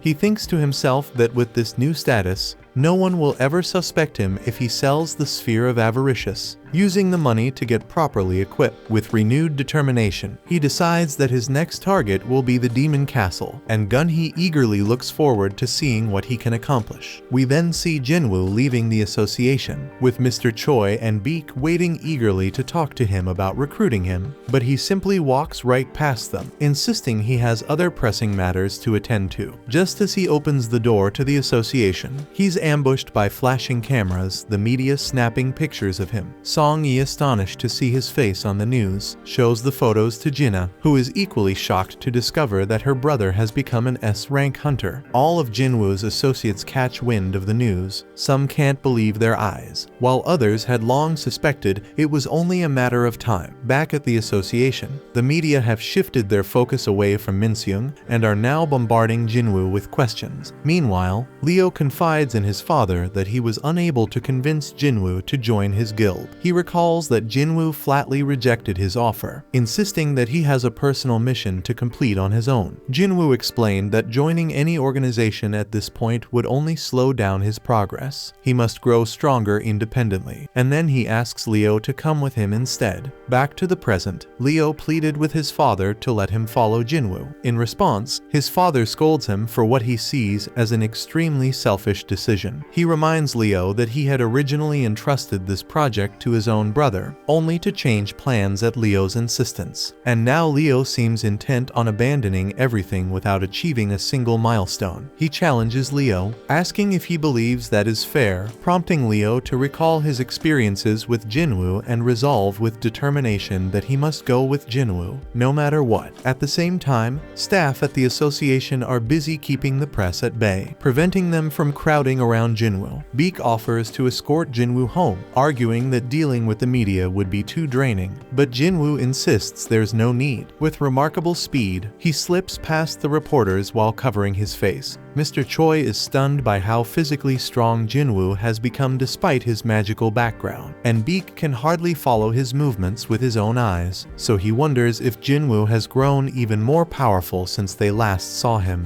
And Jin-Woo himself thinks that all that remains is for him to acquire the right equipment. Later, we see Jin-Woo at an auction house, where he tells a staff member that he's in the market for an item designed to defend against fire-based attacks. When the attendant inquires about its intended use, Jin-Woo explains that he needs something to withstand the intense heat inside a dungeon. He displays a cloak and some rings, noting that while they're reasonably priced, the cost is still a bit steep for him. He wonders if a discount might be possible, but the staff informs him that prices are fixed. However, they add that if he manages to break the glass encasing their equipment, he might just walk away with it for free. Jin-Woo is startled by the staff member's comment and readies himself to smash the glass. Just as he's about to throw a punch, the staff interjects, explaining that he was only joking and that even a slight vibration would trigger an alarm due to the glass's remarkable strength. He apologizes for taking the joke too far, leaving Jin-Woo feeling awkward. Frustrated, Jin-Woo tells the staff that he'd rather see some proper weapons instead. The weapons specialist then leads him over to display a selection of short swords. As they walk, the armor specialist member points out that Jin-Woo somehow managed to crack the glass, even though he never actually touched it. Meanwhile, a particularly hefty short sword is presented to Jin-Woo, and he can hardly believe the outrageous price tag, especially since its strength barely matches that of Kasaka's Venom Fong at best. In response, Jin-Woo pulls out the Kasaka dagger he recently purchased from his personal store and asks the staff how much it could fetch on the market. They confidently tell him it could sell for about 100 million gold, a figure that shocks him given that he originally paid only 2.8 million. This revelation convinces Jin-Woo that items bought at the store are highly valuable, and he begins to think that he might not need to part with the sphere of avaricious after all. Taking a break, Jin-Woo retreats to the bathroom, and the scene shifts to the headquarters of the White Tiger Guild. There, Beak reflects on Jin-Woo's immense strength, pondering how his second awakening might have ended long ago, yet he continues to grow stronger. Beak wonders if he has been approaching things the wrong way, and he starts to consider that perhaps Jin-Woo is a hunter who can keep getting stronger indefinitely. The narrative then cuts to Jin-Woo's home, where Jinna notices that the media has finally stopped bothering their house, an event that delights her because it means she can return to school in peace. Jin-Woo speculates that the association must have intervened to ensure their privacy. fancy. Teasingly, Jinna suggests that he could be on TV if he wanted to, but she begs him not to drag her into it. Jin-Woo shrugs, admitting it's beyond his control, and then announces that he'll be away for a week starting tomorrow, a revelation that leaves Jinna surprised and curious about his plans. At that moment, Leo shows up at the doorstep. When Jinna asks if he's one of Jin-Woo's friends, Leo clarifies that he's actually Jin-Woo's right-hand man. Jin-Woo quickly offers an explanation, telling Jinna that he'll be working with Leo for the next week. Although Leo seems a bit confused at first, a gentle nudge from Jin-Woo helps him understand, and he readily agrees to play along. At night, we find Leo fast asleep in Jin-Woo's room, while Jin-Woo quietly checks on Jinna, thinking that maybe things have finally settled down, though now everyone knows he's an S-rank hunter, so he's got to be extra cautious. To ensure security, he summons Fang's guards from earlier, but quickly notes that only 3 are here, recalling that Fang originally had 4. One of the guards reminds him that the 4th had been sent crashing into the ceiling by one of Jin-Woo's earlier attacks, and his shadow extraction didn't manage to recover him. Jin-Woo shrugs it off, deciding that 3 guards suffice. He then leaves one of them along with 2 ordinary guards to watch over Jinna. Then, while on the rooftop, Jin-Woo reflects on the need to bolster neighborhood security and orders some of his soldiers to patrol the area, ensuring it remains peaceful. Overhead, we then see a majestic flying magic beast soar through the sky. The following day,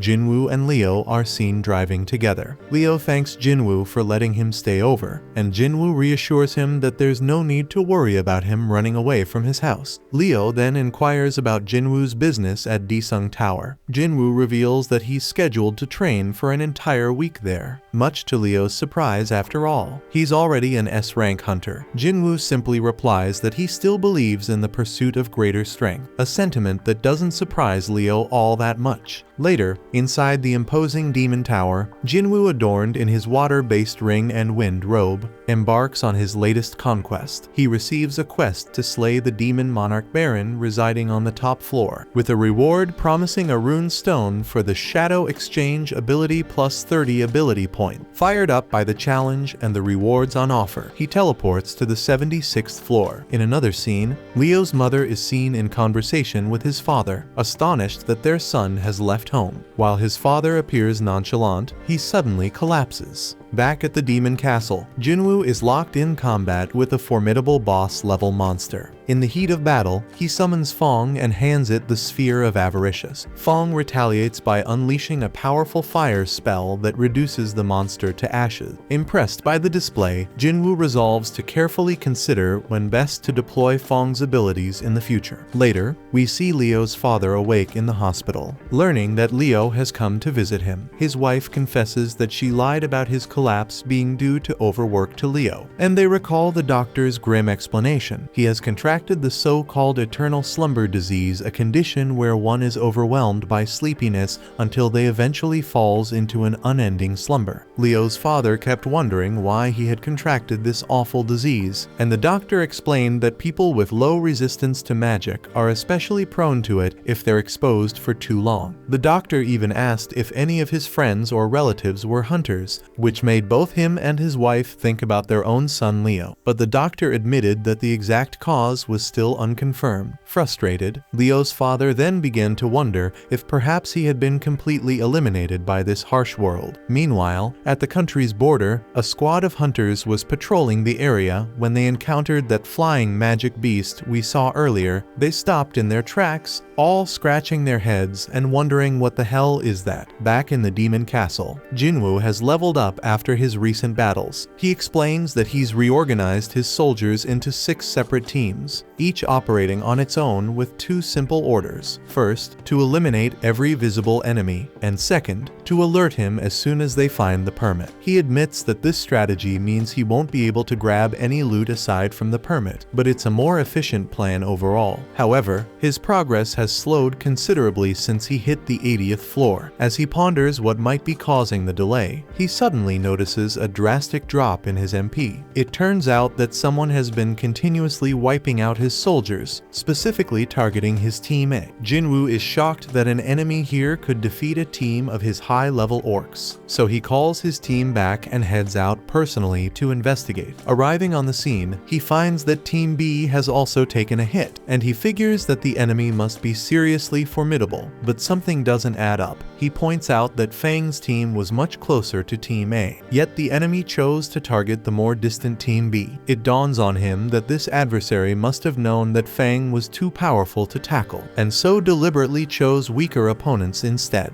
Jin-Woo then deduces that the next target will likely be the Ice Bear squad, and sure enough, he soon spots some demon knights swarming the Ice Bears. The demon knights tear through the bears as if they were nothing more than playthings, and Jin-Woo watches in stealth mode, satisfied with their performance. He deactivates his stealth. One of the knights lunges at him, but he swiftly dispatches the attacker. Then, as two more assailants join the fray, he tears them apart with ease, leaving only their leader standing. He charges toward her, but she seems afraid and retreats. At that moment, Jin-Woo reflects on his long-held curiosity about whether magic beasts feel fear, and he finally confirms with a malicious smile that they damn do.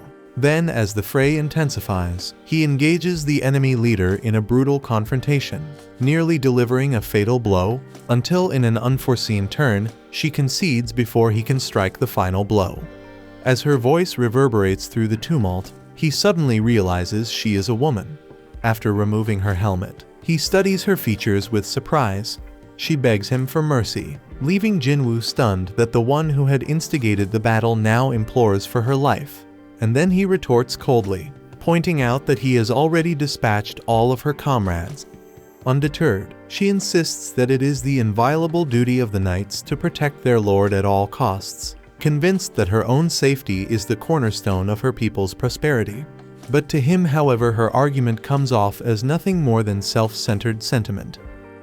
Unmoved by her pleas, he turns to leave, but as he glances back, she lunges at him again. But before her attack can land, Fang intervenes to shield him. Confused, he demands to know what she intends to do, and she once more begs for her life, promising to do anything he requests. He orders her to fetch the entry permit, and she reveals that it is currently held by her family. If he spares her, she will retrieve it for him. Moreover, she boasts that she even knows the locations of every permit on the upper floors, and if he guarantees her family's safety, she will guide him to them. Jin-Woo realizes that he failed to locate the permits because her family deliberately hid them, and he glares at her with murderous intent, questioning whether he can truly trust her. Sensing his fury, she pleads earnestly that he can, and he reluctantly agrees on the condition that he obtains the permit. She gratefully thanks him, and he then demands to know exactly who they really are. The scene abruptly shifts to a desolate island, where a sinister flying ant has infiltrated the area, leaving devastation in its wake as it slaughters everyone it encounters. Back at the demon castle, the girl introduces herself as SL, the eldest daughter of the Raideru family. Jin-Woo, however, remarks that this is not the answer he was seeking. He had hoped to learn more about the system from her, much like he did with Baruka, the leader of the Ice Elves, and he presses her by asking if she is tormented by voices commanding her to kill humans. Essel denies this, admitting instead that she hears a different directive, one to protect the space. Intrigued, Jin-Woo asks when that command first began.